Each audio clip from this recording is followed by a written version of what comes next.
Hello, everyone. Welcome all of you chirpers out there today.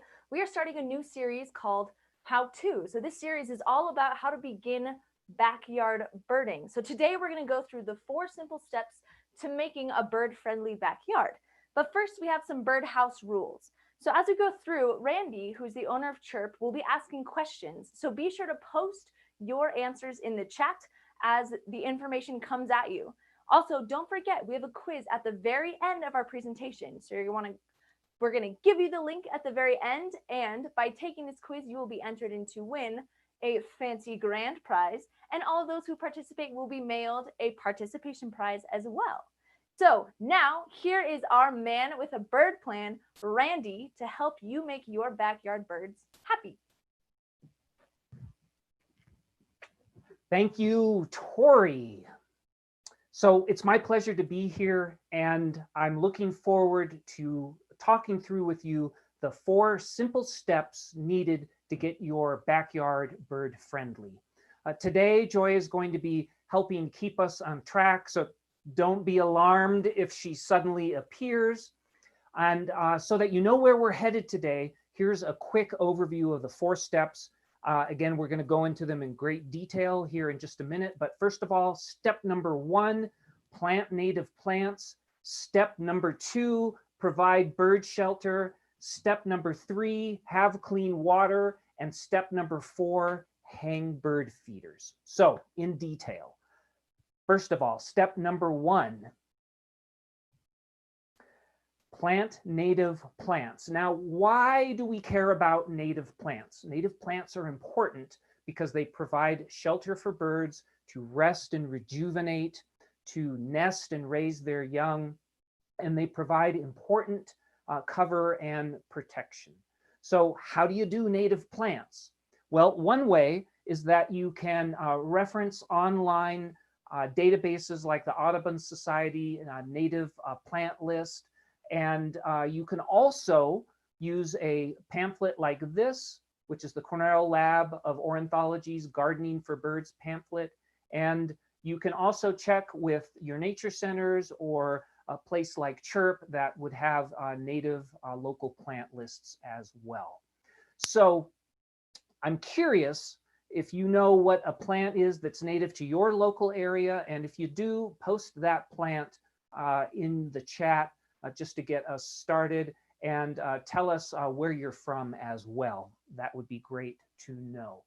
So here's a tip when you consider plants that grow, native plants, consider ones that have natural bird source or natural bird food sources like nuts and seeds or fruit or nectar. And here, as some specific examples, are 3 native plants that we are fond of here in the Big Bear Valley. The first one is the California poppy. It's an annual herb. It needs very little water. It grows quickly, and it grows from February and flowers actually from February to September. And it also happens to be the California state flower. Another one is the black elderberry. It's a beautiful shrub that attracts birds and bees, and it also has round clusters of delicious blackberries, delicious if you're a bird, that are produced in the late fall. And third, as an example of a native plant that's especially good and bird friendly, is a big leaf maple. It is the largest maple in North America. And it has huge leaves that are 4 to 10 inches across. It is a magnificent tree, again, popular with birds and butterflies. So once you have chosen your plants, a good thing to do is to create a landscape with different heights of plants to attract a variety of birds. Some birds nest in shrubs and grasses. For example, the orange-crowned warbler nests in foliage, although the male does perch at the top of tall trees and sings. Another example,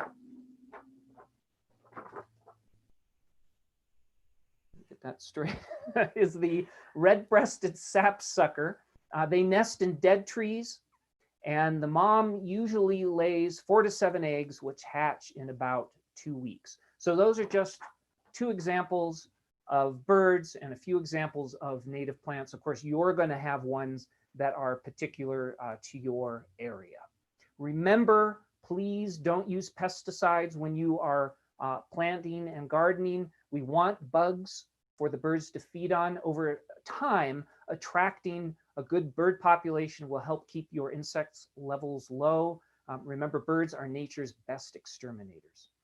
So you've selected a native plant that grows natural native food. They're at various heights, and you are on your way to creating a happy habitat for your backyard birds. So we'll go on to step number 2. Thank you, Joy. And we will add birdhouses or nest boxes. The terms are used interchangeably. Fun factoid, the first use of man-made birdhouses was during the 15th century, a long time ago. So why do we want to put birdhouses in our backyard? They provide protection from the elements, protection from predators, and they also make up for the decline of natural trees and dead snags that as humans have taken over more and more of our wild spaces we've gotten rid of. And if there is a particular bird you are interested in attracting to your backyard, please go ahead and comment in the chat.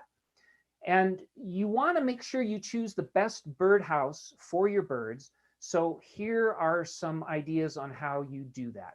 First of all, you want to get the right size birdhouse for the right bird.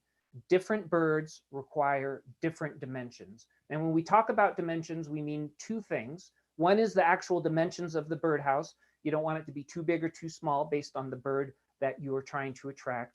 And the other part that's very important is the size of the entry hole. And the entry hole is designed to keep birds that aren't any bigger away, problematic birds, so that only the bird can get in, and problematic birds are kept out. So the sizing of that entry hole is really important. Also consider the material that the birdhouse is made out of. Untreated natural woods are often best. They should be left unfinished whenever possible, especially on the inside. The more natural they are, the better.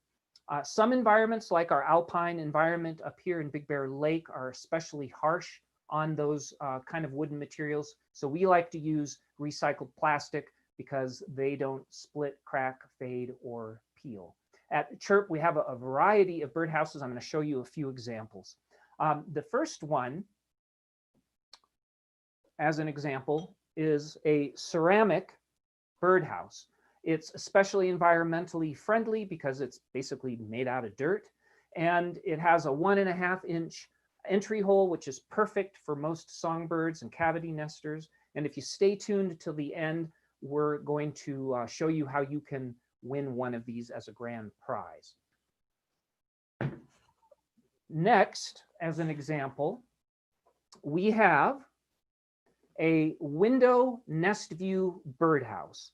And it is a unique design because the backside is clear and you can see inside. So you put the suction cups up against your window, birds come in and nest, and you and your children, your grandchildren can look in and see the action on the inside. This is made out of 100% recycled plastic as well, and it's a great way to get everyone engaged in the nesting process.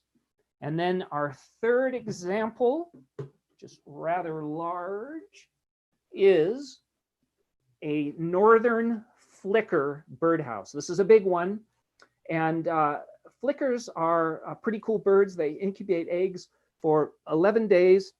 The nestlings stay in the nest for 2 weeks, and because of all of that activity, this one is another good option to put in your yard. If you choose more than one birdhouse, make a point of separating them apart so that you minimize bird brawls, and be sure to hang your birdhouse in a sheltered, quiet place that's safe from predators and that is easy to view, because that's one of the reasons that we're doing this, is so that we can connect to nature. Also remember, more houses means more birds. Okay, moving on to step number 3 for a bird-friendly backyard. Provide clean water. There are 2 reasons, 1 for drinking and 2 for bathing. I'll ask you a question that you can answer in the chat. How can birds get access to clean water in your backyard? Go ahead and chime in if you know the answer. But if you posted things like ponds, fountains, bird baths, waterfalls, you are right. Streams are another source.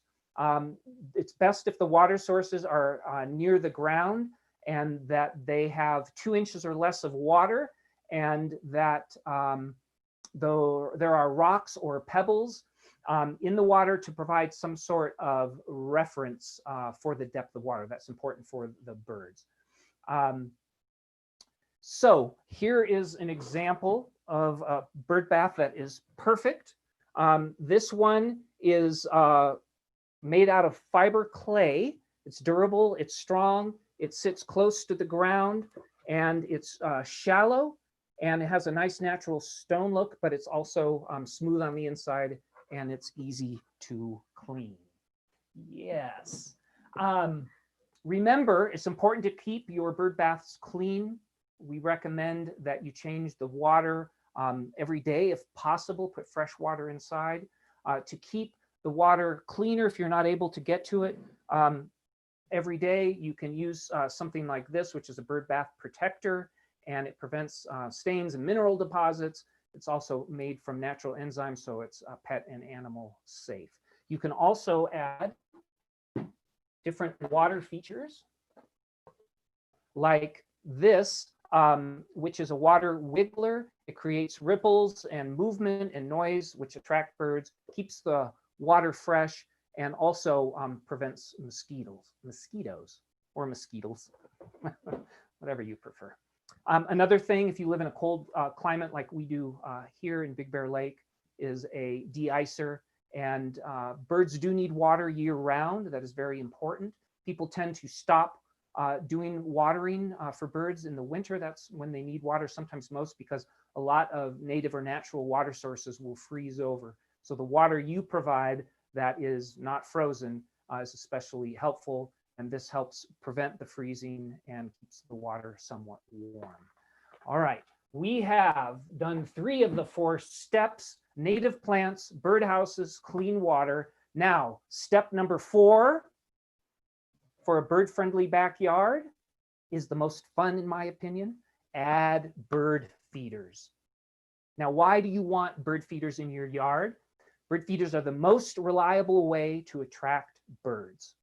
There are 7 types of bird feeders. If you think you know some or all 7, go ahead and put them in the chat and name the different types if you can. We will go into great detail about all the different bird feeders next month when we get into the specifics of bird feeders. But right now, we're just going to go over some of the basics. So to choose the right bird feeder for you, here are some things that you want to consider. First of all, what type of bird do you want to attract? Because there are specific types of feeders for specific types of birds. Second, where is the location that you want to hang your feeder? How easy is it to fill in this location? Because you want to think after you hang it, you're also going to need to fill it and maintain it. And then, are there any special circumstances that you need to consider? For example, do you have a deck that you want to keep seed off of?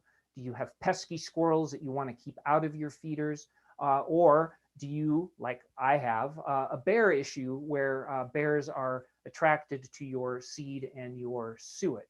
So there are solutions to all those things. We can help you with those. Feel free to reach out to us a variety of ways, and we'll help you work through any issues that you have. We have over 50 different bird feeders for different types of birds and some different types of animals as well. Question for you, if you know the answer or what the guess is for the answer, put it in the chat. how many bird feeders is the ideal number of bird feeders? And this is based on research that has been done. And if you answered 6 feeders, you got it correctly. More feeders mean more birds. And I've noticed in my yard that if I double the number of feeders, I get more than double the number of birds. There's something about safety in numbers and lots of birds attracting even more birds. And it's pretty spectacular. At my house, we call it the bird show in the morning when the birds come out. Okay, so some examples of different types of bird feeders. First, we have a classic tube bird feeder. This one holds seed in a tube, of all things, made out of clear plastic. Sometimes they're made out of metal mesh. It keeps the seed clean and dry. There are feeding ports. Some have just a couple feeding ports. Some will have a dozen feeding ports, and perches where the birds can land. And these are good for attracting smaller birds like sparrows and finches and chickadees. Our next example is a suet feeder. It's basically just an inexpensive cage. It's actually the cheapest way to get started bird feeding. You can get a cage and suet for less than 10 bucks. And they are great for a variety of reasons that I'll get into in a second. As another example, though, of a suet feeder, this is a more elaborate, fancy one. It's actually a double cake tail prop feeder. It holds 2 cakes. I don't know if you can see it. There's one on this side and one on this side. So you get double the feeding pleasure. And then it has this extension here, which certain birds will use to prop their tails up on for more comfortable feeding. If you don't know, suet is made from animal-based fat, is a high energy food, and it's especially important during the winter months when other food sources are scarce, and it helps birds get through the winter. All right, and third example of another feeder type is the hummingbird feeder. These are designed especially for hummingbirds. It's easy to hang from hooks, and you can also either make your own nectar, or you can purchase nectar like this that makes it real easy to fill your feeders. It attracts a variety of hummingbirds. One of the things I love about feeding hummingbirds is there's a lot of drama, and the birds will get very territorial and they'll bully one another, and it can be entertaining to watch. Number 4, some of our feeders are a little more whimsical. This one is a burrito truck bird feeder. It's what we call a fashion-forward feeder, and point being, you can always find fun ways to feed your birds. Okay, where you put your feeder is important. You want to find an area that is quiet and free from heavy pedestrian or car traffic.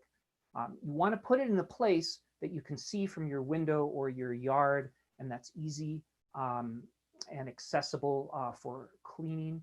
You want to make sure it's sheltered, and I find that if you can put it under some sort of tree branches or some sort of bushes, it makes the birds more comfortable, and ultimately you get more birds.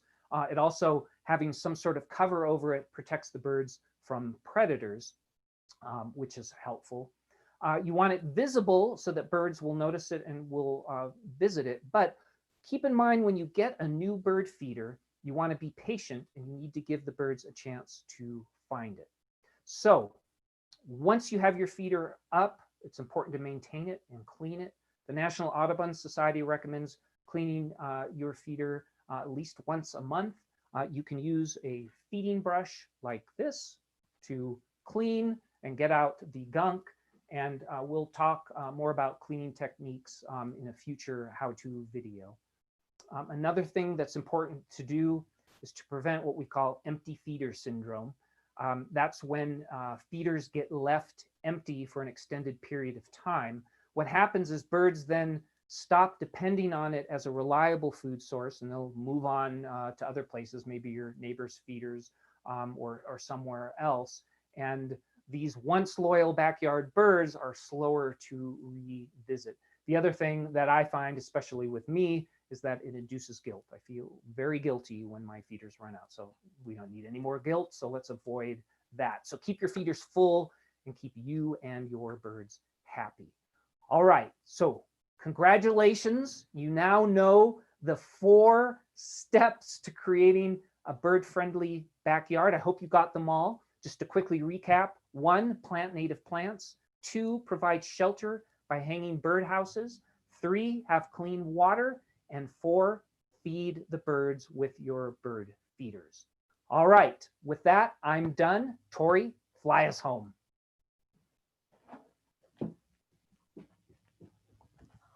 Whoa, okay, that was some awesome information. Thank you so much, Randy. And remember, by providing resources, natural and man-made shelter, water, and food in your backyard, you are creating a bird-friendly backyard. And as I noticed in the chat, a lot of you have been asking very specific questions, maybe about feeders, about seed. This series is going to continue and go into specifics about each of those. So next month, make sure you join us. We'll be going into more detail about the types of feeders, selecting the right one, and placing and maintaining them. But if you want to get answers before the next series, you can always call us at Chirp Nature Center, or you can go to our website, chirpforbirds.com, and we will be able to help you out there. And for more events, we have virtual events going up throughout the month. Again, go to chirpforbirds.com and you'll be able to get all of that information. And now that you know how to create a bird-friendly backyard, it is your turn to take the how-to quiz. So after this presentation is done, we're going to post the link in the chat on Facebook, on our website, on the event, and on YouTube so that you can get access to this quiz. And the fun thing about this is that our grand prize, which was featured today and now shown by Joy, is this beautiful clay birdhouse. We have 2 birdhouses that we're going to give away, so make sure that you take that quiz as soon as possible and be entered to win that beautiful house. And for all of you who have participated in our event today, we just want to say thank you. So everyone will be receiving a very cute little eagle sticker. Oh yeah. This is a little way of saying thank you for joining us here.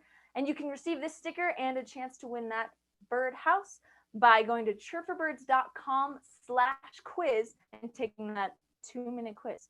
So again, thank you so much for joining us here today. We look forward to seeing you at either our upcoming bird walk in person, our virtual bird walk, and our virtual bird talks. So again, check us out at chirpforbirds.com and we will see you super soon.